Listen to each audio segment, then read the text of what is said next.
Hey guys, it's Vampire Mike from Sega CD Universe. So I just wanted to have a little chat with you about a game that I really love, and that is Dark Souls 2. So this is the red-headed stepchild, if you will, of the Dark Souls series. It's most definitely my least favorite, but it was my first Dark Souls game, so I do want to talk about it for a couple minutes. Currently, my buddy Eric and I are trying to link up in the game and play a few levels, and we're having some issues because our levels are too far away, and then we got to some levels that don't actually have bosses, so you can't really play with each other if the level doesn't have a boss. So there's all types of stupid crap that I don't like with this game that I realize after loving and beating Dark Souls 1, Dark Souls 3, all the DLCs, and Bloodborne. So as I said, Dark Souls 2 was my first Souls game. I picked it up kind of on a whim, thinking to myself, it can't be that hard. It was. I was extremely frustrated with the game. I must have installed it and uninstalled it 5 times or more. I eventually returned the game, and then a while later bought it back. So my first, run through the game, I should say, I didn't beat it, but I beat it now, but my first, instance with the game, I guess I'll say, I just felt like it was completely unfair. One of my gripes still about the game is when you die in this game, compared to the other Souls games, you lose a little bit of life, and it stays that way no matter what, until you either get a ring that helps you not lose as much life when you die, or you have to use something to make you whole again, and then you get all your life back. But in other Souls games, if you go hollow and you die, you don't keep losing it. It's let's say a quarter less, and it stays a quarter less, I think. And then when you, or maybe it doesn't even do that. I don't even think it does that in other Souls games, if I recall. I think it's always full, but you can't summon people, and there's certain aspects of the game that are all, don't work for you unless you become human again. I think that's what it was at. But this one, you just keep losing more and more life every time you die. And if you're finding something difficult and you're playing the game and you just keep dying, it's just going to get progressively harder for you because you keep dying and losing life. And you can't gain that life back. It stops you. So that's pretty frustrating. But anyway, my first experience with the game was like, holy crap, I'm just dying left and right. I'm going through the woods, the things betwixt, which is a fun little area at the beginning of the game, and I finally get to Majula. And till this day, Majula might be one of my favorite hub areas in a game world. It felt like, heaven on earth. I walked in and this beautiful music started playing, and there's all these people there. They were all kind of weird, some a little underhanded, but at least there was some sort of interaction because the game just feels so lonesome while you're playing it. So I had no idea where to go and what to do. I eventually started reading some guides and learning which order to do things in, and items I should get and stuff like that, and that helped tremendously. So I loved Majula. I thought it was great until there's this huge pit in the middle of the area that if you don't watch out, you can walk into and die automatically. As well as there are pigs in the corner of the level that can attack you, these baby pigs, and for some reason, as a joke, the pigs are super strong in the game, and they just murder you in a couple hits. So that was pretty funny. I eventually started making my way little by little through the levels. I really never got invaded too much, which was good, but I think it was because at this point the game wasn't as popular as the other ones, or I played it probably before 3 came out, but after 1, and I had never played 1 at that time. So there's the thing with the Souls series is it's difficult but fair. This one's a little more unfair. That life thing I mentioned, where your life keeps decreasing when you die, but also there's lots of mobs. So while you're playing, it's not like you versus 1 guy or you versus 2 guys. 5 guys come out of the woodwork. And unless you really can run away and pick off one by one, it makes the game very difficult. There's also this huge knight called the Pursuer that's like a secret boss in the first level, and he chases you throughout the game. So when you feel like you have a little bit of solace somewhere, he will pop up and just beat the crap out of you. I eventually got to know his patterns. He does this like thing where he flies into you on the screen with a swing, and you can like duck under it and then hit him.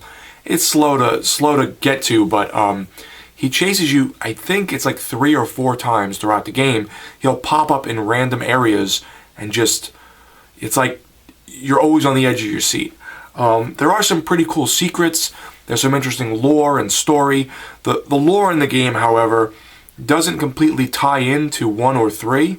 I think 3 goes on after 1, and this one is sort of like an alternate area, or perhaps so far in the future that names have changed and areas have changed, because there is some semblance to the first game that you may say, oh, this looks sort of familiar or has a kind of similar feel. So I think there is some sort of thing, but they never fully explain it. There's also, like, from what I remember, there's like a normal ending. Then there's another ending where you pick up all these little items and open these memories up in these areas. And then there's a secret ending, which I didn't get. It took me a long time to beat the game, and as I said, much frustration, eventually figuring out which way to go. There wasn't much in terms of co-op, where I think Dark Souls 1 and Dark Souls 3 is pretty active, has always been pretty active. And in this, I never really had anyone help me until the last level. I got to the second to last level and the last level, and this guy helped me get through this really difficult part that I was having trouble with, and he stayed online with me until I beat the level. And then the very last level, I had trouble with the last boss, and got help with that as well. I think some of the characters in the game are really fun. I really like the ladder maker in the middle of the town. I like how the blacksmith and his daughter are both like stubborn and don't want to talk to each other, but they're sitting like 20 feet away. I like the little weird underhanded merchant who sometimes gives you free items if you spend enough money, but is always like trying to run a get-rich-quick scheme. I know there's a cartographer that's in one of the beginning levels that's like in this little secret area, and then he comes back and ends up in the mansion in Majula. But like the mansion's odd too, because you go in there and there's like some treasure chests and items and things and sort of like story progression stuff, and then in the basement there's like skeletons that can kill you. So it's just like there's always just bad things around every corner in Dark Souls games, but in 2 they really walloped you with mobs of bad guys, with you losing life, every time you died. The other thing that's annoying, which I'm going through with my friend Eric now, what's up, Hesh? He bought the game and he had never beat it. This was the only one we didn't play together. I played the second one alone, which was, again, my first Dark Souls game. And you have to be within a certain like soul level range, so however many souls you've captured, they have to be fairly close to you. You can use some items to get that range closer. However, if like I said, if there's no bosses in a level, so we were trying to do this dragon level yesterday and today, and there's no boss in the level technically.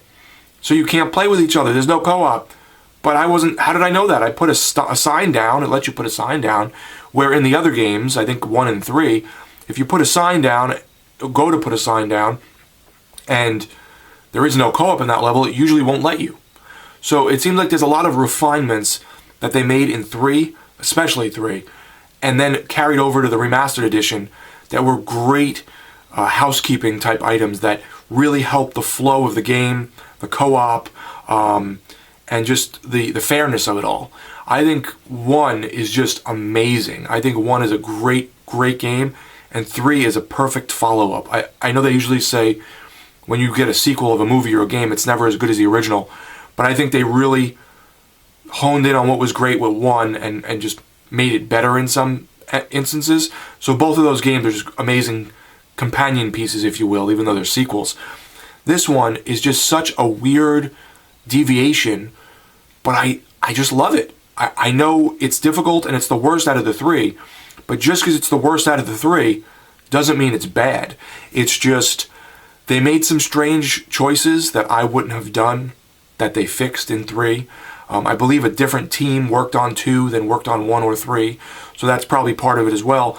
But it just has some special bond with me, if you will, because it was my first Souls game.